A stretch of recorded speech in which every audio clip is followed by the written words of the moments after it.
Good morning students. आज फिर मार्जागेशन online classes में आपका स्वागत है। मैं सुशील स्वामी, ज्योग्राफी लेक्चरर। आपके लिए बीए बीएड के लिए ज्योग्राफी की क्लास हम देख रहे थे। तो ज्योग्राफी में हम फिजिकल ज्योग्राफी में हम पढ़ रहे थे। तो फिजिकल ज्योग्राफी में हमने अनेक प्रकार के जो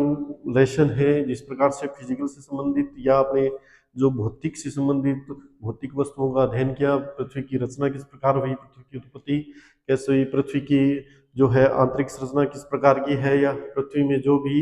अपने हमने जो देखा था कि उस प्रकार से, यानी कि पृथ्वी की उत्पत्ति के सिद्धांत के बारे में हमने पढ़ लिया था। इसी प्रकार से हमने विभिन्न प्रकार के जो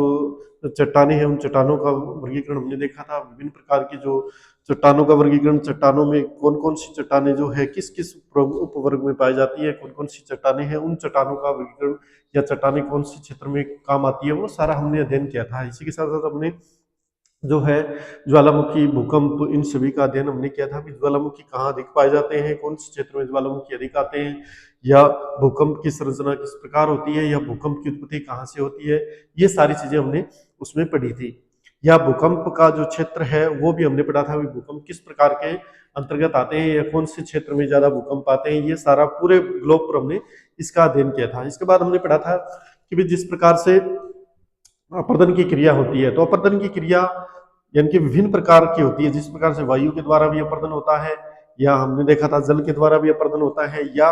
हमने देखा था कि हिमानी के द्वारा या बर्फ के द्वारा भी अपर्दन होता है। इसी प्रकार से हमने काष्ठ स्थलाकृतियों के बारे में पढ़ा था, काष्ठ स्थलाकृतियां भी पाई जाती है। हिमानी स्थलाकृतियों के बारे में पढ़ा था कि भी जिस प्रकार से निक्षेप और अपर्दन के कारण जो है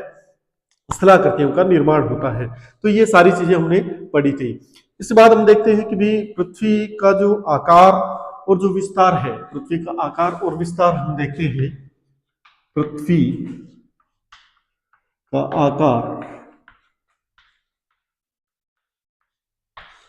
व विस्तार, पृथ्वी का आकार व विस्तार किस प्रकार का है वो हम देखते हैं। अब यानी कि बहुत से विद्वान जो है, भूगोलविद, ये कहते हैं कि पृथ्वी जो है चपटे रूप में है, या बहुत से विद्वान ये कहते हैं पृथ्वी जो है गोलाकार है, या बहुत से विद्वान ये कहते हैं पृथ्वी लगभग अंडाकार है, या लघ्वक्ष, जिसे अपने कह सकते हैं लघ्वक्ष,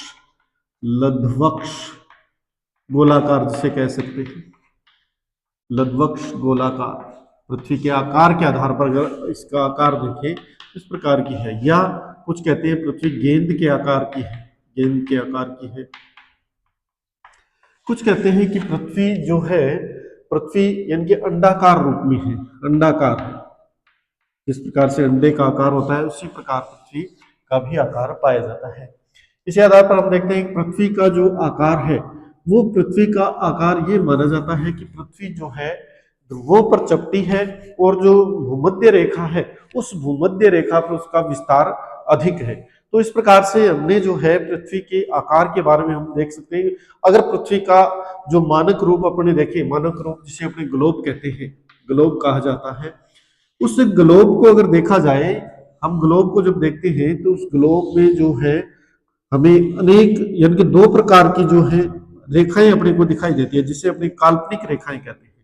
जिसे क्या कहते हैं? काल्पनिक रेखाएं कहते हैं। वास्तविक तौर पर ये जो रेखाएं हैं वो खींची गई नहीं गई, यानी उनको खींचा ही नहीं गया है। वास्तविक तौर पर हम खींच ही नहीं सकते, क्योंकि पृथ्वी का आकार इतना बड़ा है कि इसे जो है अपने इस प्रकार की स्थिति में जो है खींचा नहीं जा सकता। इस प्रकार से हम देखते हैं पृथ्वी पर ऐसी जो है रेखाएं खींची गई हैं जो काल्पनिक रेखाएं कहलाती है, या अपने ये कह सकते हैं काल्पनिक रेखाएं होती है, या कल्पना के आधार पर इनको बनाया गया है। क्यों बनाया गया है, इसका भी एक रीजन है कि भी इन रेखाओं को हमने क्यों बनाया, इसका भी एक रीजन अपने देख सकते हैं। इस प्रकार की रेखाएं, दो रेखाएं जो अपने कह सकते हैं, दो रेखाएं इस पर पाई जाती हैं। एक तो आड़ी रेखाएं होती है, जिससे अपने क्या कहते हैं, अक्षांश रेखाएं, लैटिट्यूड अक्षांश, जिसे अपने कहेंगे अक्षांश रेखाएं। और दूसरी होती है देशांतर रेखाएं, देशांतर, लॉन्गिट्यूड, देशांतर रेखाएं। तो कहने का मतलब कि दो प्रकार की रेखाएं इसमें पाई जाती है। जो ग्लोब पर, जब हम ग्लोब को देखते हैं तो ग्लोब पर दो प्रकार की रेखाएं होती हैं। अब इस ग्लोब पर महत्वपूर्ण रूप से इनके अपने अगर देखा जाए तो दो रेखाएं और होती हैं जो हमें दिखाई देती है कि भी एक तो होती है कर्क रेखा जिसे अपने कहते हैं 23.5 डिग्री उत्तरी अक्षांश, 23.5 डिग्री उत्तरी अक्षांश की रेखा, और एक होती है इसे अपने क्या कहेंगे, कर्क रेखा कहेंगे, इसे कर्क रेखा, कर्क रेखा लाइन ऑफ कैंसर जिसे कह सकते हैं। और एक हमें दिखाई देती है 23.5 डिग्री दक्षिणी अक्षांश, 23.5 डिग्री दक्षिणी अक्षांश जिसे अपने क्या कहेंगे, मकर रेखा कहेंगे, मकर रेखा, मकर रेखा कहेंगे। एक होती है बीच में जिसे अपने भूमध्य रेखा कहते हैं, भूमध्य रेखा, बिल्कुल पृथ्वी के बीच में या ग्लोब के बीच में अगर देखा जाए तो भूमध्य रेखा पाई जाती है, या जिसे अपने विषुवत रेखा भी कहते हैं, या जिसे अपने 0 डिग्री अक्षांश भी कह सकते हैं, 0 डिग्री, 0 डिग्री अक्षांश, या 0 डिग्री से ऊपर की तरफ जो है यहाँ तक 90 डिग्री उत्तरी अक्षांश आ जाते हैं, और यहाँ पर जो है 90 डिग्री दक्षिणी अक्षांश आ जाते हैं। इस आधार पर हम कह सकते हैं कि पृथ्वी जो है, पृथ्वी का अगर आकार देखा जाए, पृथ्वी का अगर आकार आपने देखे, पृथ्वी का आकार लगभग गोलाकार माना जाता है, और इसका विस्तार जो है यानी कि अत्यधिक इसका विस्तार माना जाता है। अब अपने ये कह सकते हैं कि भी लगभग अगर इसका विस्तार देखा जाए तो लगभग अपने कह सकते हैं 12,742 जो है इसमें किलोमीटर की संख्या जो है इसमें पाई जाती है, इसका विस्तार अगर देखा जाए तो। अब ये पृथ्वी जो है, इनकी इस पृथ्वी का आकार हमने देखा भी, आकार इस प्रकार का है। अब इसकी जो आंतरिक संरचना के बारे में अगर हम ज्ञान प्राप्त करना चाहे या इसके आंतरिक संरचना के बारे में जानना चाहे तो इसकी जो आंतरिक संरचना है, वो आंतरिक संरचना अपने जिस प्रकार से हमने सिद्धांतों में पढ़ा था कि भी ग्रहाणु परिकल्पना है, ग्रहाणु परिकल्पना है, इसके बारे में हमने पढ़ा था, या ज्वारीय परिकल्पना के बारे में हमने पढ़ा था, ज्वारीय परिकल्पना, ज्वारीय परिकल्पना के बारे में हमने पढ़ा था, या निहारिका परिकल्पना के बारे में हमने पढ़ा था, निहारिका, निहारिका परिकल्पना के बारे में हमने पढ़ा था कि भी पृथ्वी की जो आंतरिक संरचना है उस आंतरिक संरचना से संबंधित ये हमने जो है इनके सिद्धांतों के आधार पर हमने माना था भी, जिस प्रकार से यानी ग्रहाणु परिकल्पना अगर अपने कहें तो ब्रह्मांड में एक अणु के समान है, ये पृथ्वी अणु के समान इसका निर्माण हुआ है, या बहुत से अणु मिलकर जो है इस पृथ्वी का निर्माण किया है। इसी प्रकार से ज्वारीय परिकल्पना में हमने देखा था कि पृथ्वी जो है, पृथ्वी का जो बाहरी भाग है वो ज्वार के रूप में या उत्पन्न हुआ है, या अपने ये कह सकते हैं जो सूर्य का ज्वारीय भाग है उस ज्वारीय भाग से जो है पृथ्वी का निर्माण हुआ है। इसी प्रकार से निहारिका परिकल्पना में हम कह सकते हैं कि पृथ्वी जो है एक निहारिका से उत्पन्न हुई है, या अपने ये कह सकते हैं धीरे धीरे वो जो है सूर्य से ही अलग होकर जो है एक निहारिका बन गई, वो निहारिका जो है पृथ्वी का रूप बन गई। तो इस प्रकार से हम कह सकते हैं कि निहारिका परिकल्पना में पृथ्वी की उत्पत्ति का अपने सिद्धांत दे सकते हैं। इसी प्रकार से हम कह सकते हैं कि पृथ्वी की अगर आंतरिक संरचना हम देखें तो पृथ्वी की आंतरिक संरचना या संरचना के बारे में अगर अध्ययन किया जाए, आंतरिक संरचना के बारे में अगर अध्ययन किया जाए तो उसमें हम देखते हैं कि भी पृथ्वी जो है, अधिकतर पृथ्वी जो है अगर इसकी यानी कि कारण देखें या इसके जो अपने कह सकते हैं कारक देखें तो इसमें हम कह सकते हैं कि भी पृथ्वी जो है घनत्व के आधार पर इसको अपने बांट सकते हैं। घनत्व है, तो दबाव है, दबाव के आधार पर, या तापक्रम है, तापक्रम, तो इन सभी कारकों के आधार पर जो है पृथ्वी के बारे में हम अध्ययन प्राप्त कर सकते हैं, पृथ्वी के बारे में हम जानकारी प्राप्त कर सकते हैं, जिसे अपने अप्राकृतिक कारक कह सकते हैं। पृथ्वी के अप्राकृतिक कारक, इनकी पृथ्वी का अगर जानकारी प्राप्त करनी है तो इन अप्राकृतिक कारकों के द्वारा हम पृथ्वी की जानकारी प्राप्त कर सकते हैं। जिस प्रकार से हम कहते हैं घनत्व, अब घनत्व हमने जो यानी कि स्पेस की जो आंतरिक संरचना थी पृथ्वी की उसमें हमने घनत्व के बारे में पढ़ा था कि भी घनत्व किस प्रकार का होता है। हमने देखा था भी घनत्व जो होता है, जो धरातल का ऊपरी भाग है यानी पृथ्वी का जो ऊपरी भाग है उस ऊपरी भाग में जो है घनत्व बहुत ही कम पाया जाता है, लगभग 2.5 से 2.7 जो है इस प्रकार का घनत्व जो है पृथ्वी में पाया जाता है। अब ये ऊपरी यानी कि जिसे अपने क्या कहेंगे, ऊपरी मेंटल जिसे कह सकते हैं, ऊपरी मेंटल, ऊपरी मेंटल जो परत है इसे ऊपरी मेंटल की परत कहा जा सकता है कि इस प्रकार की जो परत है उसमें घनत्व जो है 2.5 से 2.7 के करीब पाया जाता है। अब घनत्व के बारे में अगर अपने पढ़े तो पृथ्वी में जैसे जैसे अपनी गहराई पर जाते हैं, हमने ये पढ़ा है कि जैसे जैसे हम गहराई पर जाएंगे तो गहराई पर जाने पर घनत्व जो है वृद्धि होती है। वृद्धि किसकी होती है? घनत्व की। इनके कहने का मतलब जैसे जैसे गहराई पर जाएंगे वैसे वैसे घनत्व बढ़ता जाएगा। जिस प्रकार से इनके हमने देखा कि भी स्वेस ने सियाल, सीमा और नीफे तीन परत दी थी। सियाल, सीमा और नीफे तीन प्रकार की परतों का उसने जिक्र किया था, जिसमें सियाल का जो घनत्व होता है, क्योंकि सियाल सबसे ऊपरी परत मानी जाती है, ऊपरी मेंटल की परत है, या अपने जिसे कह सकते हैं हुमस पदार्थों के बाद में जो परत मिलती है वो परत जो है ऊपरी मेंटल की परत होती है, जिसे अपने 50 से 100 किलोमीटर की गहराई तक जो है ये परत पाई जाती है। अब इस परत में यानी घनत्व जो होता है सबसे कम पाया जाता है, कहने का मतलब घनत्व जो है बहुत ही कम घनत्व होता है। अपने ये मान सकते हैं इसका घनत्व 2.5 या 2.7 होता है, क्योंकि ये अधिकतर सिलिका से बनी हुई परत होती है। सिलिका से बनी हुई परत होती है, या सिलिका के जो पदार्थ होते हैं उन पदार्थों से ये परत बनी हुई होती है। इस कारण जो है अपने यानी इस परत को जो है, इसके परत का जो है घनत्व है वो कम पाया जाता है। और जैसे जैसे गहराई पर जाते हैं, हमने जिस प्रकार से सीमा परत के बारे में पढ़ा था, सीमा परत के बारे में तो हमने ये देखा था कि इसमें सिलिका और मैग्नीशियम की मात्रा पाई जाती है, तो इसका घनत्व सियाल से अधिक होता है। सियाल से अधिक होता है इसका मतलब इसका घनत्व लगभग अगर देखा जाए तो हम देख सकते हैं 4.75 के करीब इसका घनत्व पाया जाता है। गहराई भी लगभग 2000 किलोमीटर के करीब जो है इसकी गहराई जो है पाई जाती है, या 2000 किलोमीटर की गहराई तक इसकी संरचना पाई जाती है। तो इस प्रकार के जो इनके घनत्व है, घनत्व के आधार पर हम देख सकते हैं किस प्रकार की चट्टानें वहां पर पाई जाती हैं, या कौन सी चट्टानों का रूप वहां पर परिवर्तित हो रहा है, या किस प्रकार के जो है अपने ये कह सकते हैं कि मिट्टी की संरचना वहां पर पाई जाती है। तो ये सारी चीजें जो है हम यानी कि इस घनत्व के आधार पर हम देख सकते हैं। अब हमने देखा कि घनत्व बढ़ता जाता है, तो लास्ट की जो परत थी हमने जिस प्रकार से स्वेस ने माना था नीफे परत का जो घनत्व है उन्होंने केंद्रीय परत जिसे माना 11 माना है। 11 घनत्व है इसका, या अपने ये कह सकते हैं सर्वाधिक जो घनत्व है वो इस परत का पाया जाता है। सर्वाधिक घनत्व इस परत में पाया जाता है। क्यों पाया जाता है? क्योंकि हम ये पढ़ते आए हैं कि भी जैसे जैसे गहराई पर जाते हैं वैसे वैसे घनत्व बढ़ता जाता है। अब अपने प्राकृतिक रूप से इसका जो दबाव का कारण है, दबाव का कारक देखें तो जैसे जैसे हम गहराई पर जाते हैं, हमें पता है कि जैसे जैसे गहराई पर जाते हैं वैसे वैसे जो है इनके दबाव जो है वो पृथ्वी पर दबाव जो है वो बढ़ता जाता है। दबाव में क्या होती है? वृद्धि होती है। दबाव में वृद्धि होती है।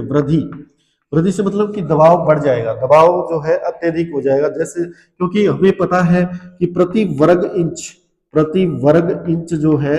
कितना दबाव लग रहा है पृथ्वी पर, प्रति वर्ग इंच हम कह सकते हैं कि लगभग 20,000 टन जो है 20,000 टन जो है दबाव लग रहा है। तो कहने का मतलब कि दबाव भी अगर देखा जाए तो दबाव भी एक सीमा तक कार्य करता है। अपने ये मानते हैं कि यानी कुछ यानी किलोमीटर की गहराई तक दबाव भी काम करता है, लेकिन उसके बाद में जो है दबाव जो है सामान्य हो जाता है। दबाव के आधार पर चट्टानों का वर्गीकरण या अपने कह सकते हैं उस प्रकार की स्थिति उसमें नहीं पाई जाती है। तो कुछ सीमा तक इसका अध्ययन अपने दबाव के आधार पर कर सकते हैं, क्योंकि जैसे जैसे नीचे की तरफ जाते हैं वैसे वैसे दबाव भी बढ़ता जाता है। तापक्रम के आधार पर हम जो है इसकी आंतरिक संरचना को अगर देखें तो हमें पता है कि भी प्रति 32 मीटर की गहराई पर अपने जाते हैं, प्रति 32 मीटर की गहराई पर अपने जाते हैं तो 1 डिग्री सेंटीग्रेड तापमान में क्या हो जाती है? वृद्धि हो जाती है। तो तापक्रम के आधार पर अगर देखा जाए तो तापक्रम भी जो है अपने जिस प्रकार से अपने मानते हैं कि भी अगर यानी कि पृथ्वी की जो गहराई है, अंतरतम कोर है, उस अंतरतम कोर तक अगर तापमान देखा जाए तो वहां पर तापमान जो है लाखों डिग्री सेंटीग्रेड तापमान वहां पर उत्पन्न हो जाता है। अब अपने ये मान सकते हैं कि भी तापमान अधिक क्यों है, इसका भी एक कारण अपने देख सकते हैं कि भी तापमान की अधिकता जो है वो तापमान की अधिकता हम ये मान सकते हैं क्योंकि पृथ्वी की जो अपने ये मानते हैं कि भी पृथ्वी की जो आंतरिक संरचना है उस आंतरिक संरचना में टेम्परेचर अगर देखा जाए, टेम्परेचर अगर अपने देखें तो टेम्परेचर जो है जिस प्रकार से हम मानते हैं 32 डिग्री प्रति 32 मीटर की गहराई पर 1 डिग्री सेंटीग्रेड तापमान में वृद्धि हो जाती है। अब इस प्रकार की जो वृद्धि हो रही है उस वृद्धि को अगर देखा जाए तो अंतरतम कोर पर या नीफे में अगर देखें, नीफे में यानी कि नीफे जो है इसका बिल्कुल आंतरिक भाग होता है पृथ्वी का,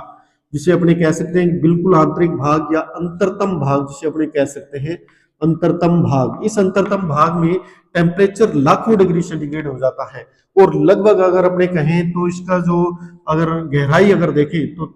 ये गहराई भी अत्यधिक गहराई होती है, लगभग यानी कि अपने कह सकते हैं कि गहराई जो है बहुत ज्यादा गहराई होती है, और इस गहराई में जो है टेम्परेचर बहुत ज्यादा हो जाता है। तो इस प्रकार से टेम्परेचर के आधार पर अपने देख सकते हैं कि टेम्परेचर यानी जैसे जैसे गहराई में जाते हैं वैसे वैसे बढ़ता जाता है, और टेम्परेचर के आधार पर उसकी आंतरिक संरचना का या उसके आकार और विस्तार का अध्ययन हम कर सकते हैं। तो इस प्रकार से हम जो है पृथ्वी के ये अप्राकृतिक स्रोतों से जो है पृथ्वी की जानकारी प्राप्त कर सकते हैं। इसी प्रकार से प्राकृतिक स्रोतों के आधार पर अगर अपने देखें,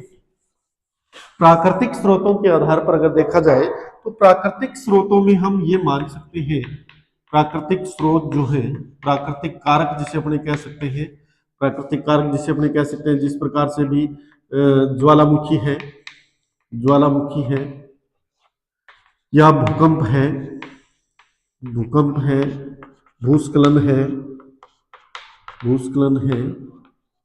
इन सभी कारकों के द्वारा जो है, इनके ये जो सभी कारक हैं ये प्राकृतिक स्रोत कहलाते हैं। ये प्राकृतिक स्रोत होते हैं जिन पर जो है, जिस प्रकार से अगर ज्वालामुखी क्रिया कहीं उत्पन्न हो रही है तो ज्वालामुखी लावा उत्पन्न होता है, और ज्वालामुखी लावा के अध्ययन से हम देख सकते हैं कि भी ज्वालामुखी लावा के अध्ययन से देखा जा सकता है कि कौन से यानी कि परत से जो है लावा पदार्थ निकल रहा है, या कौन से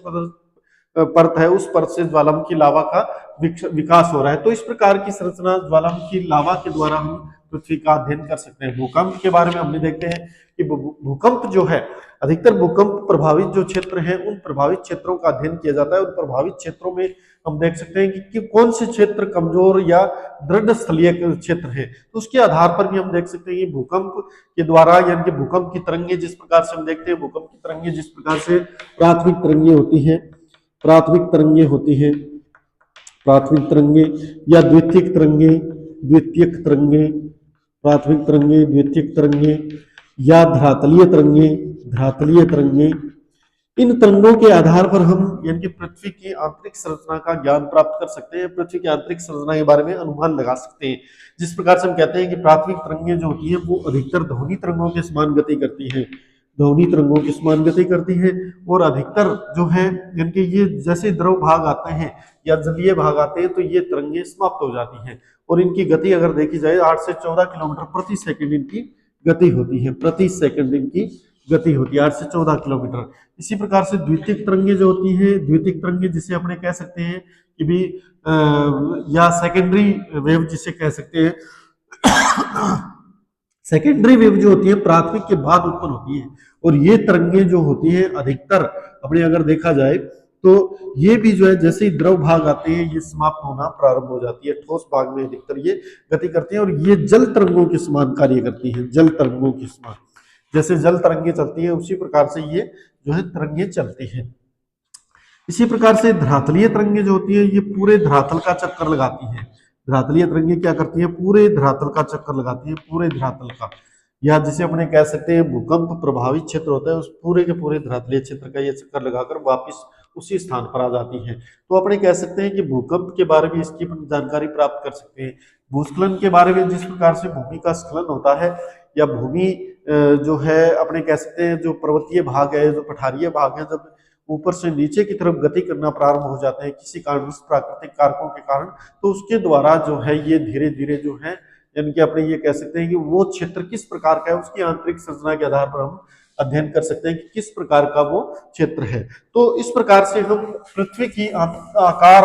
और विस्तार और पृथ्वी का जो यानी कि आंतरिक संरचना है उस आंतरिक संरचना का हम अध्ययन कर सकते हैं। तो ये सारे जो तत्व या कारक होते हैं ये पृथ्वी की आंतरिक संरचना के बारे में बताते हैं कि भी इस प्रकार की पृथ्वी की आंतरिक संरचना रही होगी, लेकिन अंतरतम भाग तक न तो कोई आज तक जा पाया है, शायद जा भी नहीं पाए, क्योंकि अत्यधिक टेम्परेचर के कारण जो है वहां पर अत्यधिक गहराई में जो है अभी जो है टेम्परेचर अधिक हो जाता है और दबाव की अधिकता हो जाती है, इस कारण जो वहां तक नहीं पहुंच पाया जाता है। धन्यवाद स्टूडेंट्स।